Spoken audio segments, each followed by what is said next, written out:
बलिया खबर में आपका बहुत बहुत स्वागत है। चुनावी चर्चा में इस वक्त हम लोग बलिया के जनपद के दौरे पे हैं, जहां पे हर एक विधानसभा में हम उनके प्रत्याशियों को देख रहे हैं और उनके कार्यों के ब्यौरों को जनता तक पहुंचा रहे हैं। इसी बीच आज बलिया में मौजूद हैं समाजवादी पार्टी के राष्ट्रीय महासचिव और समाजवादी पार्टी की तरफ से स्टार प्रचारक बना गया उन्हें समाजवादी पार्टी के राष्ट्रीय महासचिव रामाशंकर विद्यार्थी जी। तो चलिए हम सीधे मिलवाते हैं उनसे और जानते हैं क्या कुछ होने वाला है बलिया में और बलिया की 7 विधानसभा सीटों में। सर बलिया खबर में आपका बहुत बहुत स्वागत है।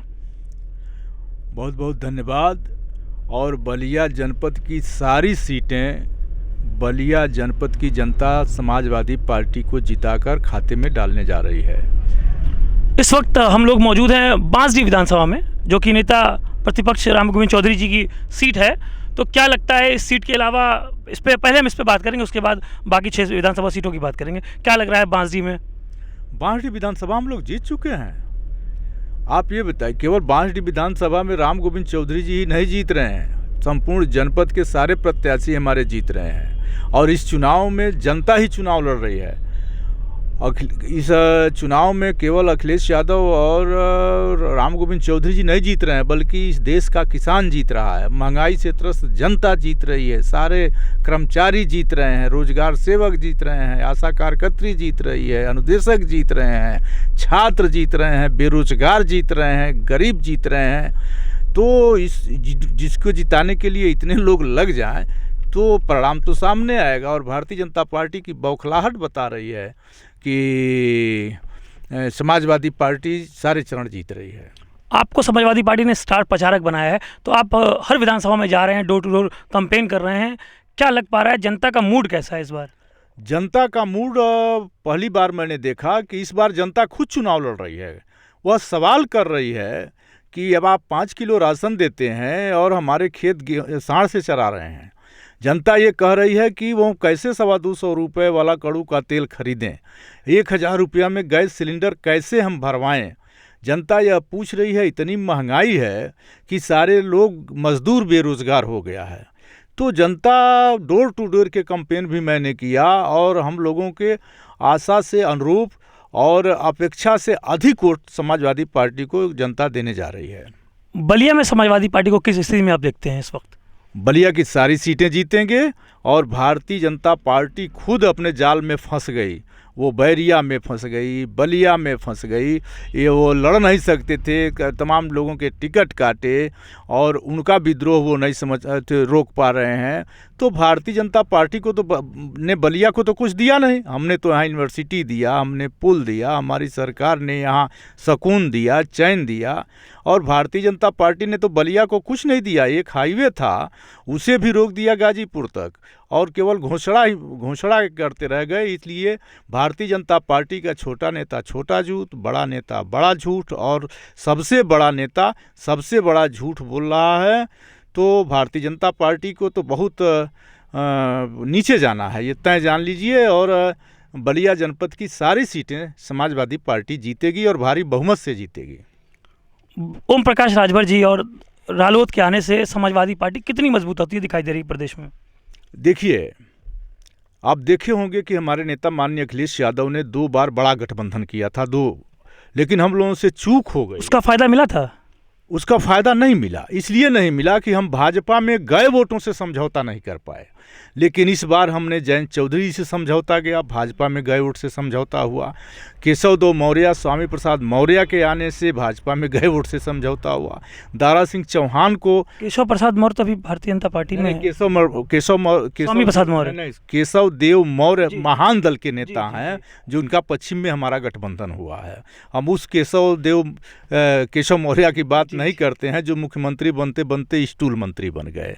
और फिर राजभर वोट गया था उधर, तो काफ़ी राजभर तो सभी नेता, आप देखिए, रामचल राजभर, सुखदेव राजभर जी के लड़के, मैं स्वतः, छोटे लाल राजभर, सारे राजभर नेता समाजवादी पार्टी में आ चुके। और ओम प्रकाश राजभर जी आए तो 4 चांद लग गई। भारतीय जनता पार्टी का कहना है कि अभी भी राजभर समाज जो है भारतीय जनता पार्टी के साथ है। भारतीय जनता पार्टी गलत फहमी में है। आखिर क्यों? भारतीय जनता पार्टी ने वादा किया था कि हम राजभर समाज सहित 17 जातियों को अनुसूचित जाति की सूची में शामिल करेंगे। और माननीय अखिलेश यादव जी ने 2013 में उत्तर प्रदेश सरकार को पर्यायवाची जातियों को शामिल करने का अधिकार प्रदेश सरकार का है, जिसके लिए महामहिम 13 में राज्यपाल ने घोषणा भी किया कि हम मझवार की उपजाति, मझवार की पर्यायवाची जाति केवट, बिन्न, मलाह, बेलदार की उपजाति भर, राजभर, इसी तरह से शिल्पकार की उपजाति कुंभकार, इन लोगों को हम प्रदेश सरकार को पावर है कि इनको परिभाषित कर सकती है अनुसूचित जाति में, और परिभाषित किया। उस शासनादेश को लोप करके भारतीय जनता पार्टी ने इन 17 जातियों को धोखे में डाला और कहा कि हम आपको नया शामिल करते हैं, जिसका अधिकार ही प्रदेश सरकार को नहीं है। दोनों बात समझिए, ये मीडिया को समझना चाहिए कि परिभाषित करने का अधिकार उत्तर प्रदेश सरकार को है, जिसको माननीय अखिलेश यादव जी ने 2013 में किया था, और शामिल करने का अधिकार भारत सरकार को है।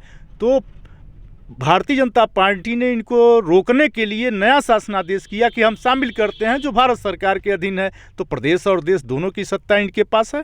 ये तो कहते थे कि हमारी दिल्ली और यूपी की सरकार हो जाएगी तो हम शामिल कर देंगे। तो ये सारी जातियां भारतीय जनता पार्टी के खिलाफ हो गई हैं। और देखिएगा, आप निषाद समाज के नेता संजय निषाद से भी सवाल पूछा जा रहा है कि आखिर क्यों नहीं इसको हुआ अब तक। तो भारतीय जनता पार्टी की बौखलाहट देखिए कि जनता इतनी तेज अखिलेश यादव जी के साथ खड़ी हो गई कि भारतीय जनता पार्टी के बड़े से बड़े नेता आज डोर टू डोर कैंपेन में लगे हुए हैं, और एक आदमी को घेरने के लिए कहीं अमित शाह जी, कहीं नड्डा जी, कहीं मुख्य प्रधानमंत्री जी, कहीं ये राजनाथ सिंह जी, और कहीं मुख्यमंत्री, कहीं देश के स्टार प्रचारक घूम रही हैं, लेकिन इनके सभाओं में जो भीड़ नहीं हो रही है, इसलिए ये लोग परेशान हैं। और इस बार भारतीय जनता पार्टी को सही मुकाबला मिला है, और भारतीय जनता पार्टी में गए वोटों से हमने गठबंधन कर दिया है।